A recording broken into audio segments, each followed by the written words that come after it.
So before we get started into today's conversation, as the cat's clearly deciding to welcome you, Peter Paul, as well, what I want to do is I want to share a short video because you were on one of the sessions earlier and you saw the video with Maisie. Hey, Pippa.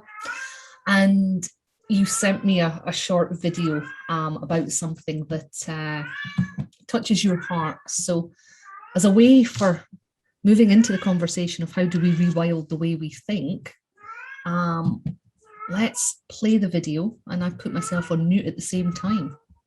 Okay.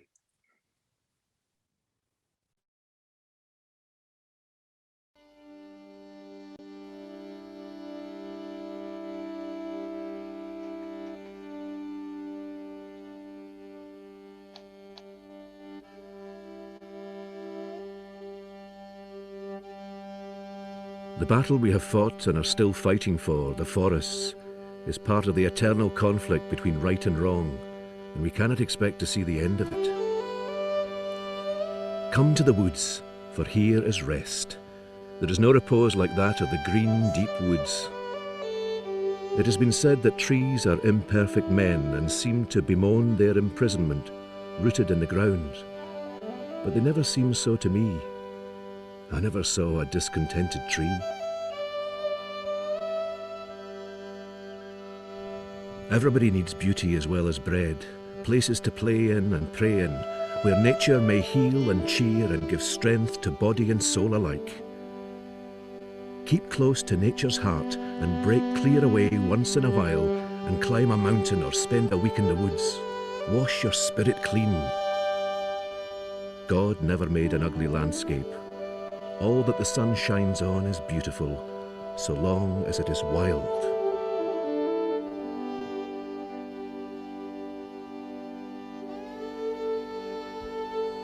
When we try to pick out anything by itself, we find it hitched to everything else in the universe. How lavish is nature, building, pulling down, creating, destroying, chasing every material particle from form to form, ever changing, ever beautiful. When we look into any of our operations that lie within reach of our minds, we learn that no particle of her material is wasted or worn out. It is eternally flowing from use to use, beauty to yet higher beauty.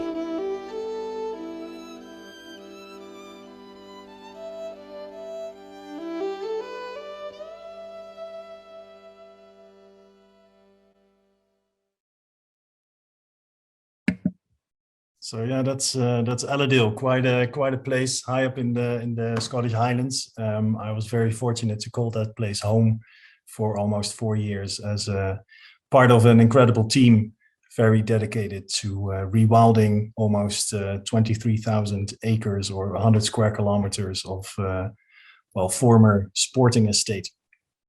And we had this video made a couple of years ago, and yeah, it's very dear to me because it just captures everything that I really believe in and also experienced firsthand. You know, it's well, the footage I think speaks for itself. But those words by John Muir, you know, I find them still very moving. Yeah, definitely. And I think there was so much wisdom in there. I mean, I like it. I've never seen a discontented tree. And then the beautiful interconnectedness of just how everything is hitched together. But it was that bit, beauty builds upon beauty as well. And I think that, you know, those words are almost like a perfect introduction into the conversation that we're about to have, because what John Muir was describing there was this interconnected world, and the dance between how we humans live in harmony with the world. And one of the things that you and I wanted to talk about today, Peter Paul, was how do we start to think about the way we want our world to work? Yeah, and that really comes from the notion of leadership in a way. With COP26, you know, there's a call for leadership and a call for action. But what are we working towards, really? You know, mission doesn't really mean anything without vision. And I think that's what's lacking a little bit on the international stage. Can we paint a picture of what we're working towards, which is incredibly hard, because if you think about it, when it comes to nature restoration or nature conservation, there really isn't an end game. It will never stop. Humans will always have an impact and in our behavior. So the damage control that we're really talking about here at a global level, what is the end result? And, we're wired to think in a process from A to B to C to D. That's how we have been successful as a species to achieve results. And I'm not saying that nature does things a bit differently, but surely there are processes that we can learn from and copy. And that's where the thought of how can we rewild the way we think really comes from, because rewilding, not wanting to get into the semantics of the word, but it really is about people at the end of the day, everyone, and so if you're an estate owner, a farmer, even if you have a garden, and that garden can also be on a balcony, it's the way, how do we perceive nature? How do we look outside? How do we look at our surroundings? And that's what, I used to live in the city in London and had a very, very different career than the one I have now. But for myself, I made a very conscious decision that this is not what I want anymore, because, who invented Excel sheets anyway? You're sitting there, I was sitting there looking at a screen and not really contributing. And so I changed everything. And via Sri Lanka, I found my way into the highlands. So I lived in the mountains for about 5.5 years in total. And when I sort of moved down south again here in Scotland, friends of mine and family said, well, welcome back to the real world. And it kind of hit a nerve with me thinking, well, hang on a second, because I think it's the other way around. That real world is that in Western Europe, is that it's so city life driven, at least from my experience. And I don't want to lose the feeling and the knowledge and the connection that I had over the last years from living a sort of mountainous lifestyle. And now I'm here, hopefully connecting the dots, as in, but how can I use all of that for the greater good, really? There's been quite a few points that you've highlighted there that I kind of want to touch on. And the first one is leadership around COP26, because when it started, there was no vision of what a better world looked like. In actual fact, it was more doom, gloom, and alarmist messages. And how do we create even a glimpse of a world where humanity and nature are continually evolving if we don't actually stop and think? And you're talking about that tension between the real world and the natural world, which for me is fundamentally that problem. We're viewing humans as separate from nature. So the real world is the built up ones with the Excel spreadsheets. This is what's got value. But actually the fact that you were, and that video demonstrated it so beautifully, you were up in the Highlands in these beautiful landscapes, living there, immersed in nature, bringing in effect to life the very words that John Muir was talking about, that's not considered the real world. So how do we then, you mentioned processes, how do we then start to reframe what we consider the real world and start to create better processes modeled by nature to take us towards a better vision? I think it starts with a proper realization of the now and your surroundings. So instead of, starting off with, okay, let's cast the spear and see where it lands, and that's what we're going to work towards. I think it really needs, we really need to have a greater awareness of our surroundings, and it can be anywhere.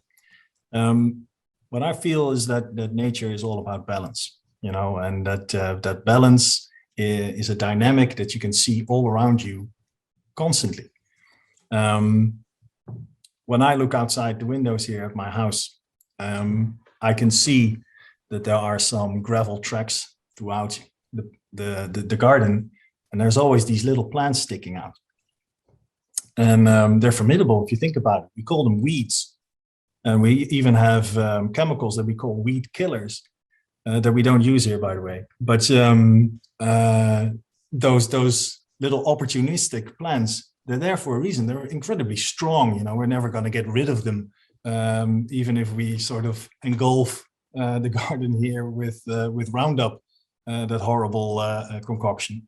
But the point being is, there's always that rhythm, that time, that element of nature trying to find another balance, because a gravel track that we've put in is not a natural thing, of course.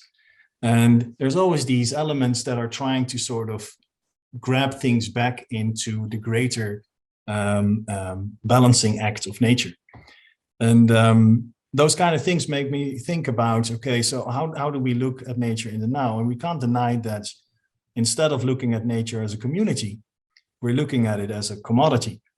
And, you know, in our words, those things are really reflected, you know, natural resources.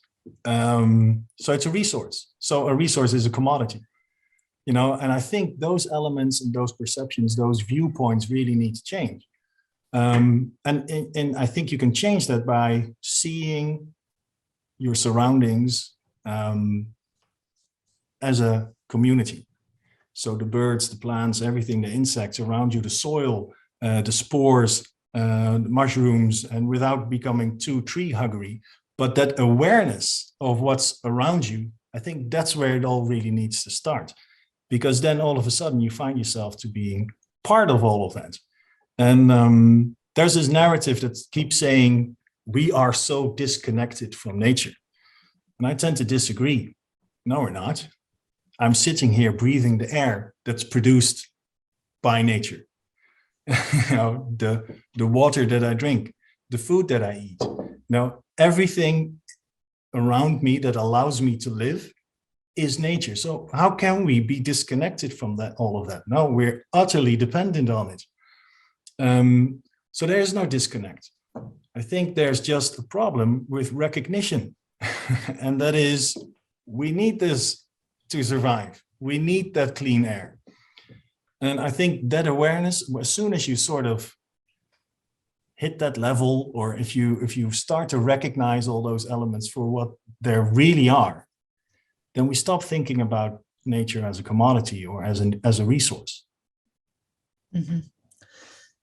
So many points that you've made there that even feed into some of the themes that have already been going on today. So you're talking about, well, first of all, you have to start with the now, which builds upon our last session was about mindfulness. How do you become aware of the surroundings and recognize the community, as you've said, that already exists, the different sounds, the different parts, the bees, the soil, all of that.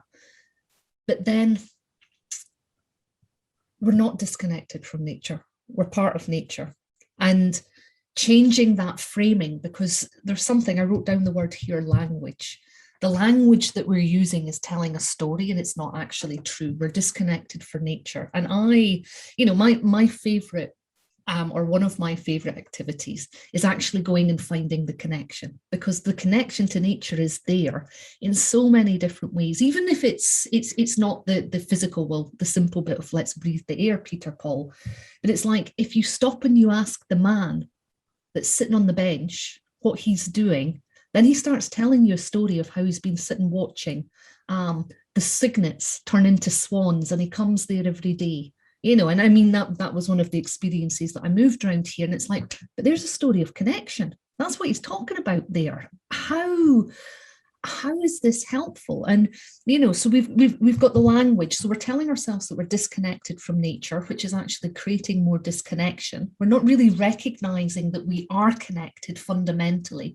And that was what we were saying in the first session on today's mindset. The earth is at the heart of every business already. The only reason that you don't recognize that the earth is at the heart of the business, because you haven't given it that recognition, that awareness that everything that you are using, and I don't even want to use the word using there because you've made it a resource, but I suppose it comes into it's not so much resources.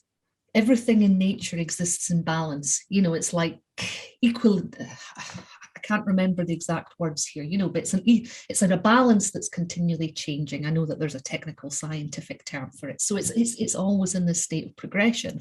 So it's like, how do we as humans then sit in this place of this constant reciprocal relationship? How do we give as much to nature, to earth, as we're receiving, so that there is this symbiotic relationship that already is there? I tend to think and make it as small as possible, and just keep it as close to myself as I can.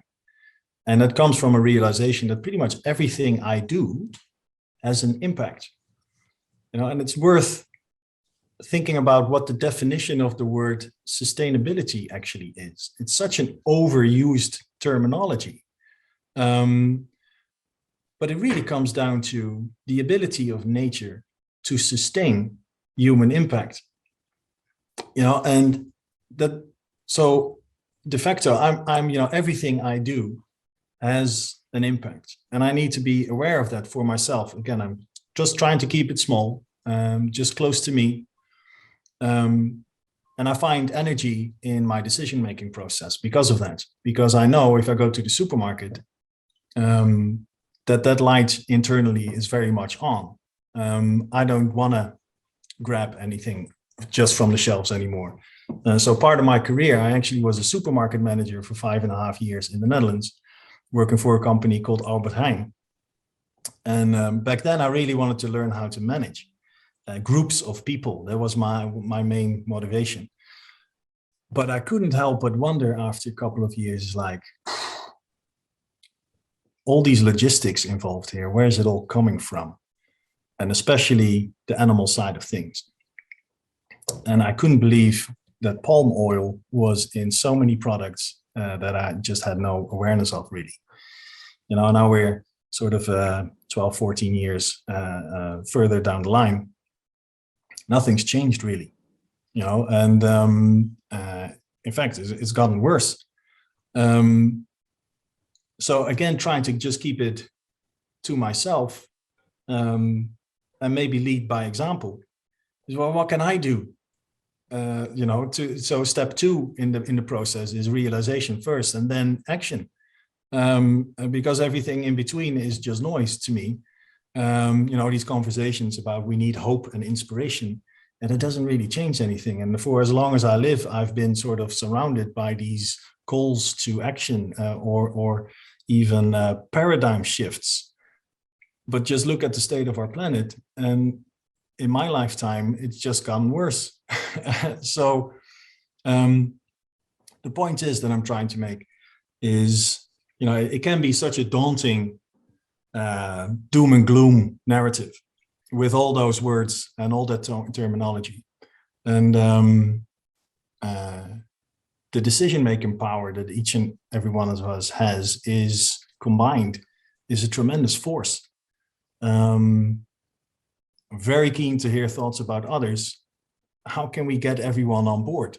Because from my experience, and that ranges from myself to top level decision makers that I encounter through my work, we seem a bit lost. And where's the connection amongst ourselves that is so much needed to effectuate global change and action? So I'm going from supermarket to private to global things. I'm very well aware of that. But if you think about it, that's what we need to discuss, from the smallest actions to the greatest efforts. And back to the topic is, you know, how do we get there? And I really think that through an increased respect and awareness and understanding of the wilderness that we are part of, even if we've concreted it to bits, given a timeline, make it long enough, that will change naturally. Nature doesn't need us really to find her balance, but we have the responsibility to add some elements that can speed up that process. And that can start back to the supermarket by the changes you make or the decisions you make on a daily basis. Mm-hmm. I think it's really important because what you're highlighting there is that in the face of something as big and as overwhelming as climate, it can be easy to go, well, where do I start? But actually, it starts with each and every single one of us. You're bringing it right down to what can I control within my impact? Because I can't remember, well, let's go with Scotland. So the population of Scotland is 5 million. So if 5 million people in Scotland all committed to take the same action, that would create a seismic shift that would actually have an impact on the global stage. And this is something that we talked about at the very beginning of the Future series, Nina and Juliet, when we were talking about whose responsibility, and both of you were panelists in this conversation, of whose responsibility is it to get us to net zero? And you're really reiterating the common theme that emerged there. It's up to each and every one of us to actually start thinking about what we can do. And okay, you know, you did this beautiful systemic thing of, okay, it's us, then it's organizations all the way up to the global level. But you know, it brings it back to the butterfly effect. You know, if a butterfly can flap its wings in the Amazon and then create a storm somewhere else in the world, you know, we can never underestimate the power of the small actions that we have as agent, you know, as individuals. And I think it was also really important of what you said there, well, wait a minute, we're hearing a lot of the same conversations. Let's be hopeful, let's be optimistic. Where's the action? Where's the changes? But people are lost because they actually don't know where to start. And it's almost like the sense that I have had, and I've kept quite back from COP26, I've been focused on the Future series, but it's almost like everybody's busy shouting, trying to say what happens. And it's just like, but can you hear anything except the noise? You know, is there a clear message, or is it just lots of people going, wait, this is what we need to do? And I suppose that kind of brings it back to, you know, what are the practical considerations? Because you started mentioning points there. And before we go into, you know, practical considerations that we can think about when we start to rewild our lives, Peter Paul, I would like to open it up for questions for anybody who's listening, either on camera, off camera, to see what you're making of the conversation and what you'd like to contribute as well. Oh, absolutely. Yeah, no, please shoot. Mike. Hoi Peter, alles goed? Ja, thanks. Ja, alles goed. Ja, heel goed. Mijn Nederlands is niet zo goed. Kan ik spreken Engels voor mij, alsjeblieft? Oh yeah, of course, please do. Dankjewel. Het is heel goed. It's heel gezellig, this meeting that you're having. I thought I'd learned all the terms that were out there. This is another new one. I've never heard this before. Rewilding. So I'm still struggling with sort of the definition of it. How do you know? Give us some examples, maybe, so that I can understand how rewilding might work on a personal level in a business case when you're not in nature per se. Yeah. You know, or is it mainly in agriculture and the logistics of getting food from and that type of thing? Is that where it sits, or can you help out with that, Peter? Well, the purest definition really is ecosystem restoration, if you ask me. So that is not something that is part of you know, your daily rhythm at home, because that involves restoring landscapes, land management, reintroducing species that have been eradicated. And effectively creating a balanced nature, or adding the elements that nature needs to restore whole ecosystems. And that might hint at excluding human beings. So that's in its purest form. You could say that that's the definition of rewilding. That's going to happen naturally. Then that's good. Exactly. So if we do nothing, we're having a human-free planet, so that'll be. Yeah. Looking back at history, I don't really think that that's an option, though. So that changes the definition also a little bit. You know, we are 8 billion strong and counting. So the vision of a fully rewilded planet. Now, what does that really look like? So that makes it very interesting, your question, you know, to explore what is rewilding really. And I've had this conversation quite a few times. I think it really means what you want it to mean. Let's move on from the semantics. You know, if you're a farmer, then rewilding is not something that you really want to hear. And I get that. And I fully appreciate it, because it can be a bit top down, and especially in agriculture, where the tone of voice can quickly become quite judgmental, which never leads to anything productive. And there's no winners at the end of those conversations, really. But there's a lot you can do still. And if that's the purest definition of rewilding, yeah, does it really matter? If you focus at the end result, a farmer that restores miles and miles of hedges around his land, that's an amazing progress because it's so much better than it was before. Does that affect his or her productivity? Well, not really. It might actually improve it. Then to answer your question about what does it mean in your household or in a business, really, I think then you have to really start to think about terms like reducing, compensating, and offsetting. Is also something that we discussed earlier in earlier sessions. You know, in your business efforts, try to reduce your impact as much as possible. Then the impact that you have, for instance, if you need to build something, compensate for the impact that you have. And then for your ongoing efforts, you have to offset everything that impact. And it's not just carbon, you know, there's this carbon tunnel vision at the moment, but rewilding or nature restoration or fighting, you know, climate breakdown and global heating is far more about a full-on approach. And it does involve equality, equal rights, an end to poverty, an end to suffering. You know, all those elements are part of what we're talking about. For me, rewilding can capture all of that, you know, and to the benefit of all, with amazing opportunities if you think about it. But back to sort of the purest definition, I struggle on our planet with so many people. To sort of think about areas that have no human beings at all, or clear whole lands of human beings, because again, historically, nothing good comes from any of that. So it needs to be a balance again between our impact and our behavior and what nature is capable of sustaining. Great, thanks for that, Pieter. Thank you, Val. Graag gedaan.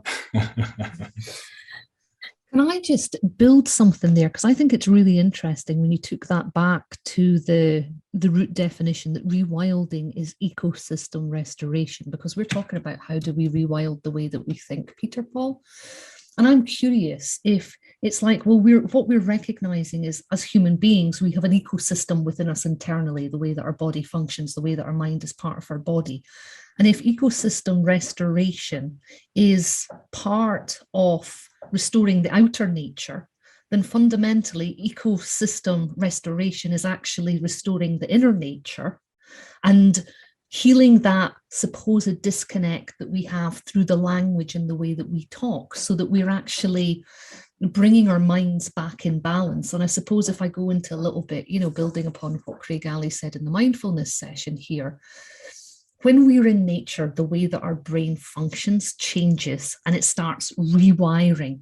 From an evolutionary perspective, the process of adaptation can actually only happen when we're immersed in the landscape and when our actual neural pathways are being rewired. So fundamentally, it seems, just building on for conversations from today, that what we're really talking about here is the ecosystem restoration of the inner human being in order to achieve balance with the environment or with nature around it.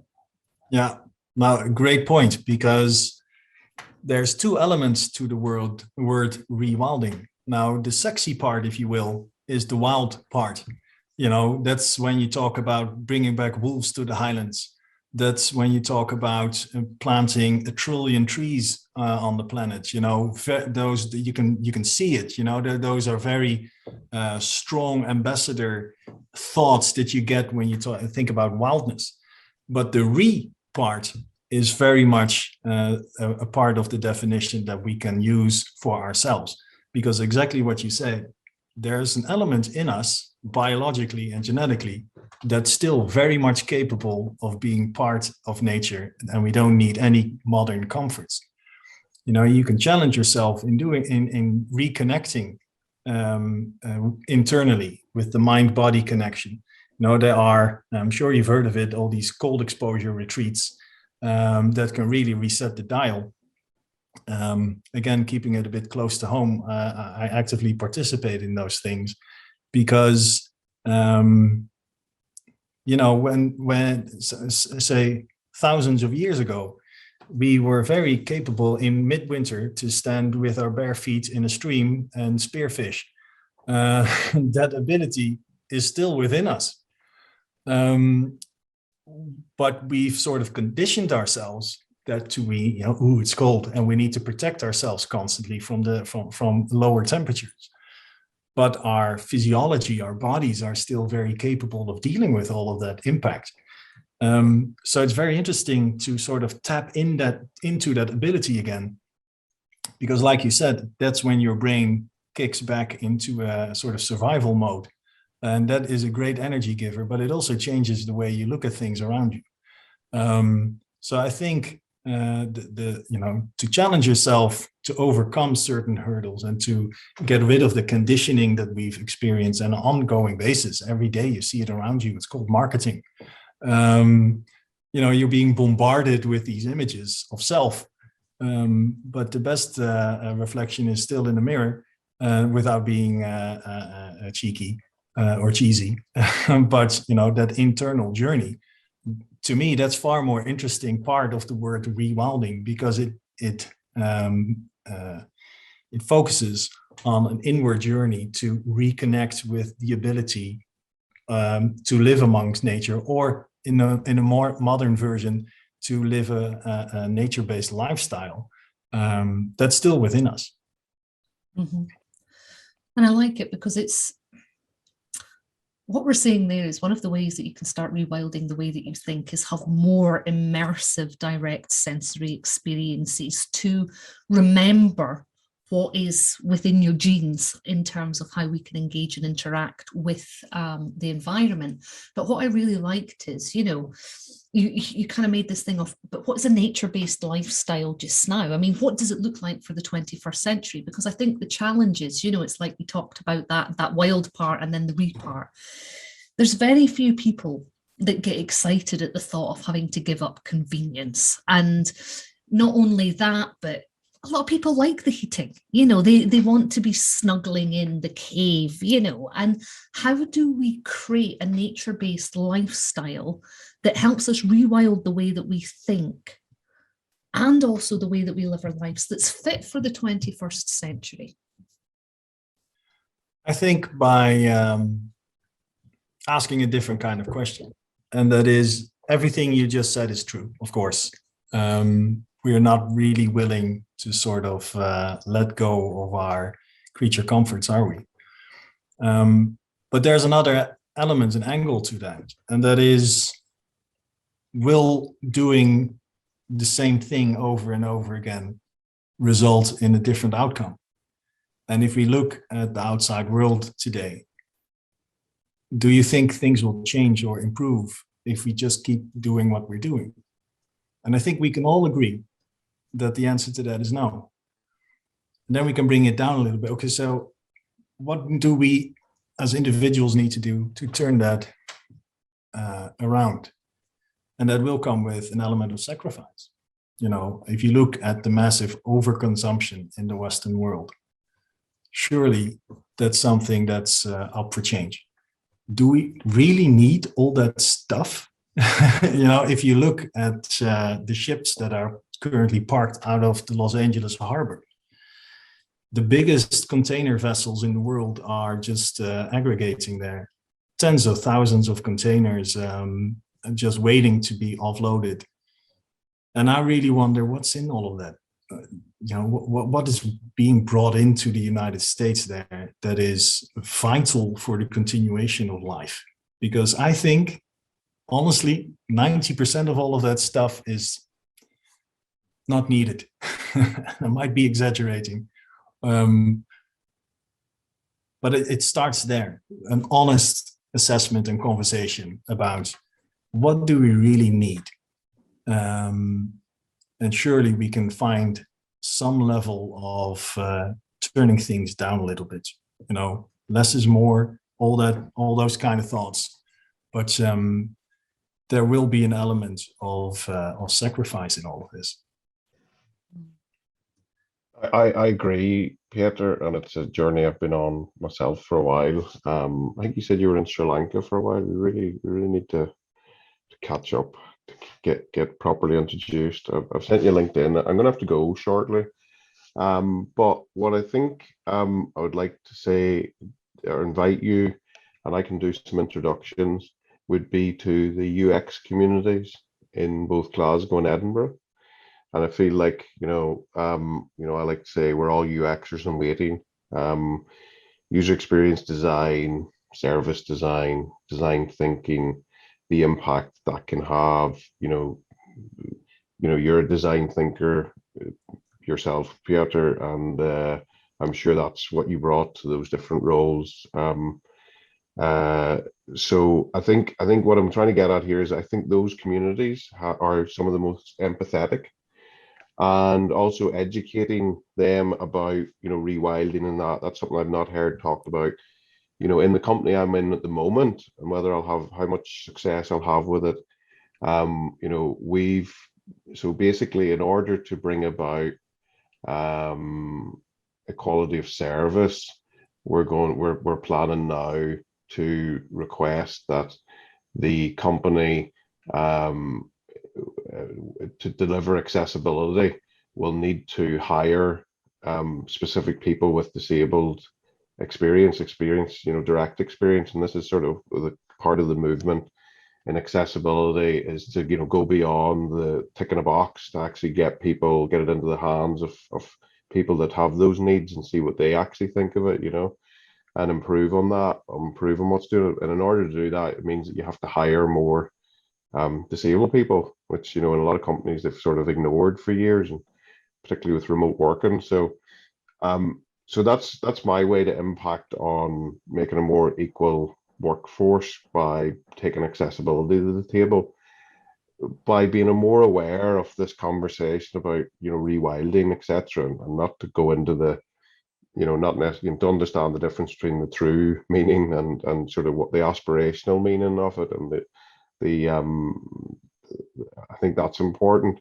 So Peter, I'd like to connect with you and introduce you to those communities, and encourage you to go and speak at those communities, because I think you'll find a captive audience. You'll find people who can help with that in the organizations.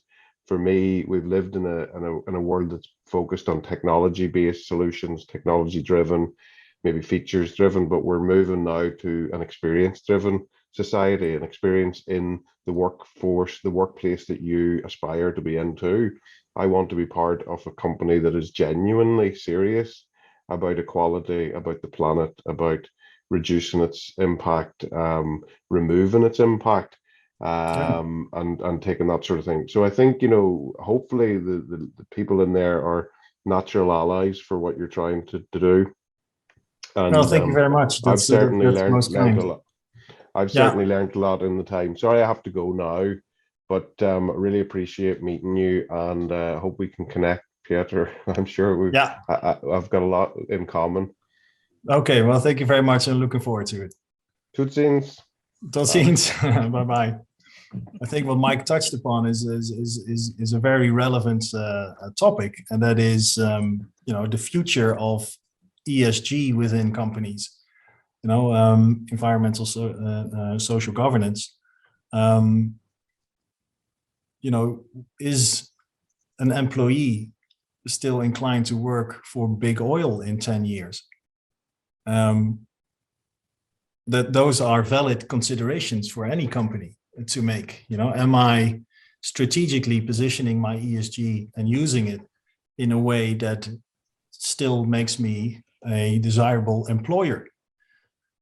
Because then you're not talking about just salary and pension and whatnot, but you're talking about what am I doing with my life? And am I using the time that I have and the energy and maybe the talent and experience that I have for, or as a force for good? And where ESG used to be part of the marketing departments of many businesses, you can now see that ESG managers and heads of ESG have their own department within businesses. And I recently spoke to someone who is a head of ESG, and he reports to the technology director, which is another very interesting development. You know, how can businesses, corporates use ESG, strategic ESG, to remain a desirable employer? That alone is a tremendous force if you think about it. What if you can't find the right employees anymore because the business that you're running has a profound negative impact on the planet? Again, back to rewilding, that is a way of thinking that finds itself into big corporations. And that is because their workforce starts to think very differently. Mm-hmm. You're bringing it back to the role of personal agency again there, Peter Paul, in terms of reminding us that we as individuals have far more power than we've actually been led to believe. Because if we decide not to work for a company that's having a negative impact on the earth, then how are they going to actually manage to run? So, you know, it's taking that long-term thinking of, we cannot just vote with what we're buying, we can also vote with where we're going to go and work and what jobs that we're going to do as well. Absolutely. And I think that deserves so much more attention than it's currently receiving. Just think about it. You know, Greta's movement, millions of people around the world who will never ever work for any company that's currently sort of in the index top 500 because of their incredible negative impact on our planet. Now, that is a true force to be reckoned with. Mm-hmm. And that's a huge generational shift when you're sitting thinking about it there, Peter Paul, in terms of what's going to happen organizational wide, especially as this generation enters the workforce. And it's kind of interesting because in many ways, you know, you'd use the word there and saying we've got to sacrifice. And I've just listened to this conversation and I'm like, actually, I don't think we have to sacrifice anything, because what you were basically saying is all we have to do is sacrifice actually our need for overconsumption. And in doing that, then we can actually find connection, we can find community, we can find conversations. I mean, we just witnessed it actually happening right in the moment, you know, where you've been invited to go and speak to UX communities in Edinburgh and Scotland through Mike and the conversation that happened there. And it's like, that's what's waiting. You know, there's something far more powerful. And it's almost like the quote, and it's not a John Muir quote, sadly, but it's like, if you go to the woods, I guarantee you, you know, there's no Wi-Fi, but you'll find greater connection. And it comes back to that notion of community. In community, then you'll find the connections and realize that there's something far more powerful to be discovered beyond overconsumption. Hear, hear. Neil and Juliet. Yeah, I'll just jump in here really quickly. Speaking of connectedness, there's something that we can't forget is how interconnected communities are nowadays because of globalization. And every little policy that we put in place goes back to this idea of that Tabitha was saying earlier with the butterfly effect. And so even though sometimes we're putting in place a policy that we think will have a positive impact, it can actually have unintended negative consequences. So for example, you were talking about palm oil earlier. And I was part of the movement that was like, boycott any products that have palm oil. But then I actually started looking into it and I realized that all of the negative press towards palm oil actually negatively impacted the indigenous communities in Indonesia and Malaysia that were the ones that were working on the fields, because their homes were taken over by these large corporations and the only jobs they could find were on the palm oil like plantations. And so it's just, because the world is so interconnected nowadays, it's just really hard to be able to find a solution to any of these problems because it's just such a massive mess. It's just a web. As soon as you take one thing off, you find like another web within the web, and it's just, it's a bit chaotic. So I think the thing to keep in mind from the mess that I'm currently saying is to just think about the long-term consequences, to just not rush into things, into policies, because we think that they'll have a positive impact. I think it's important to sometimes slow down and really look at the impact that policy would have. Yeah, absolutely. Always keep digging, and because and don't accept any truth except science that is presented to you by an individual, and you're so right in saying, we're so interconnected already, and there's so much information available out there. I certainly spend a lot of time just digging, reading, listening, learning. To me, that's what COP26 really is about, learning, listening, and participating in small ways that I allow to contribute, really. Yeah. Mm.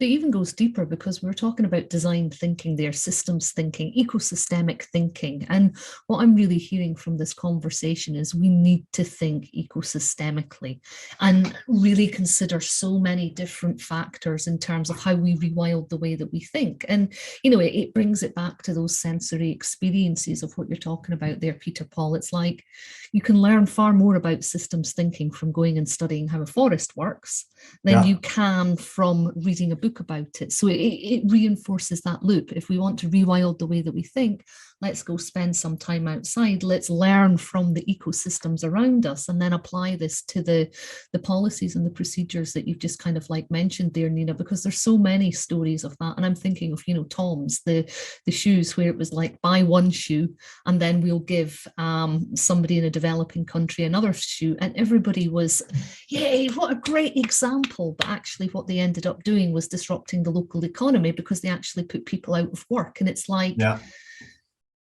that expression, the road to hell is paved with good intentions. It's like we might have good intentions, but let's slow down before we take the action and know that we're on the right path.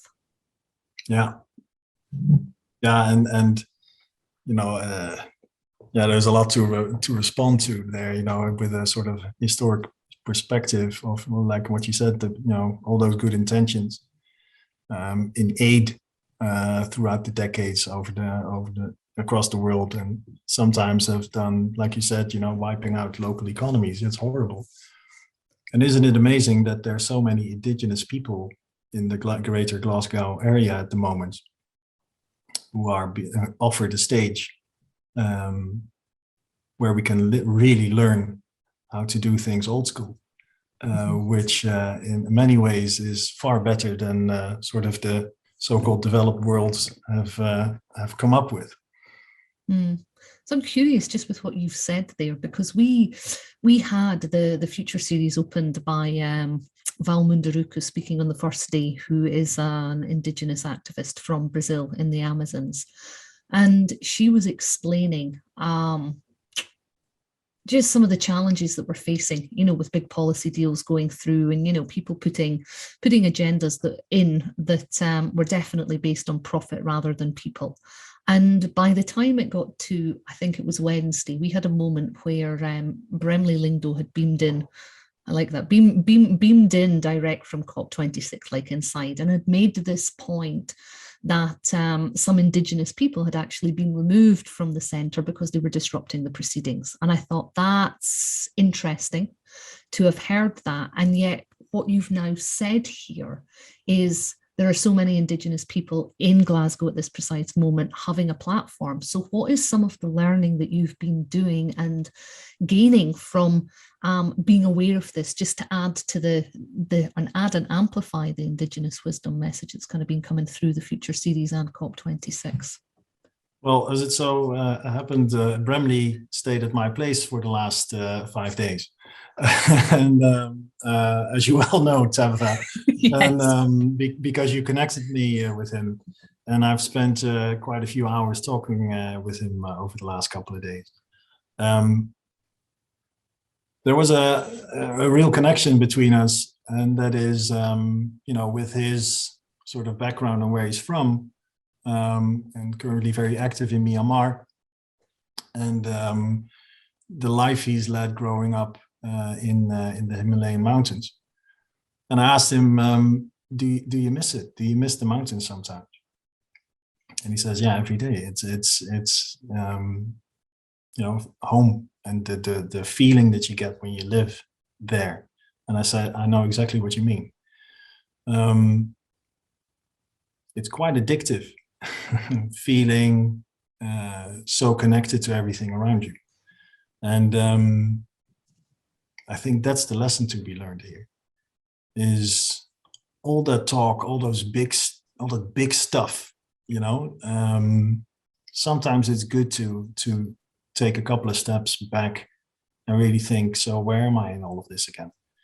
Then I don't think with the 8 billion people we can all live amongst nature the way Bramley has done, or my couple of years.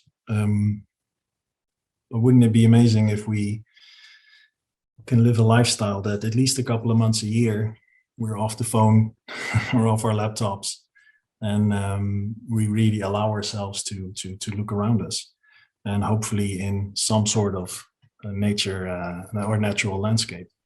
Because I think that's key. I think especially our Western lifestyles need to disconnect from the rush of scaling up constantly or having to do more and bigger and better. No, that's not what life is about, really.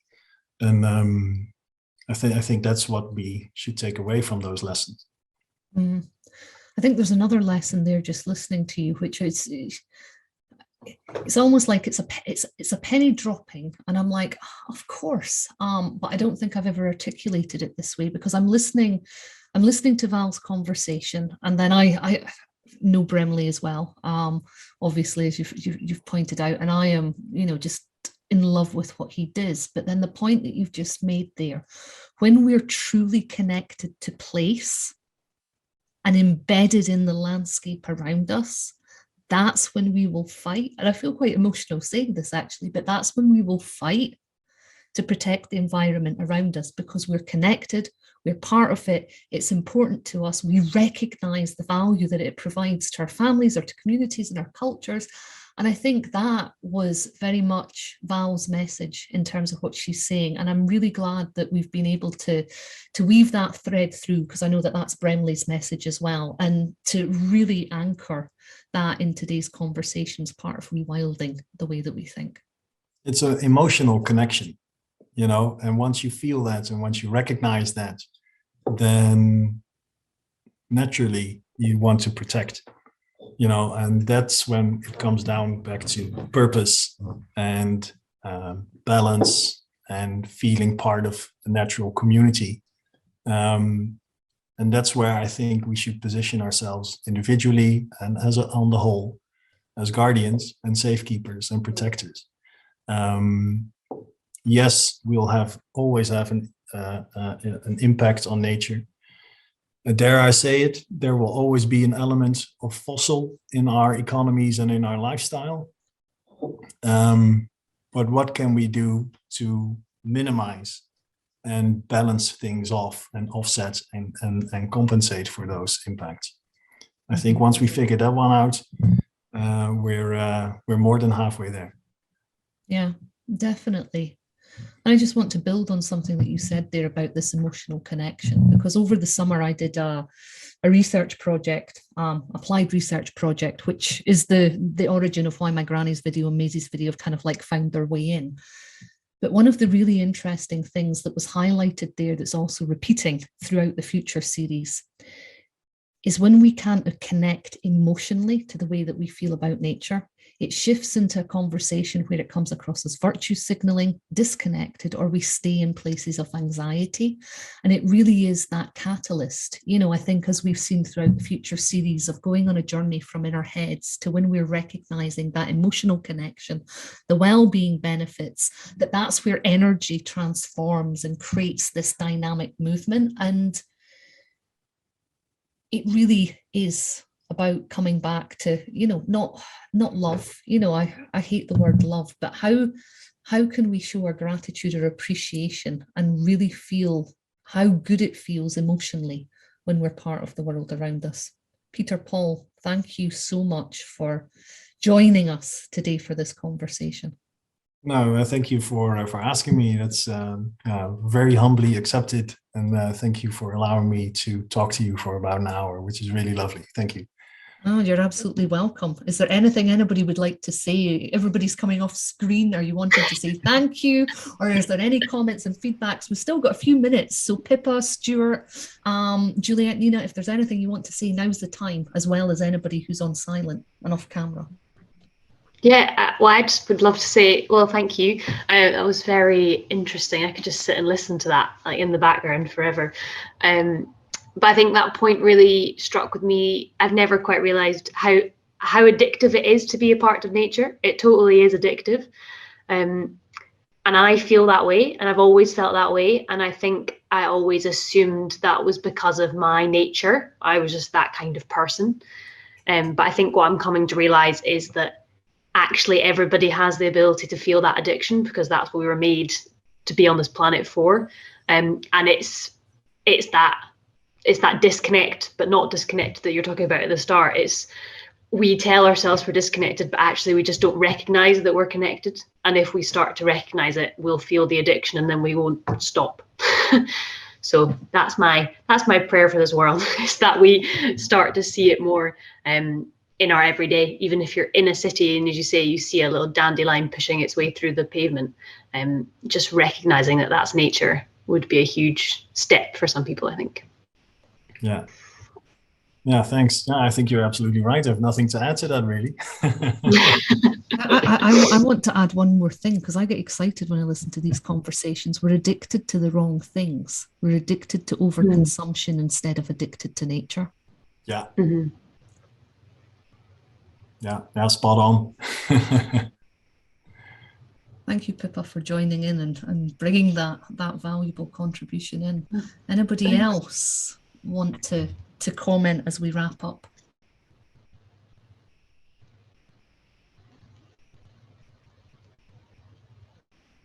And if not, we can just say goodbye.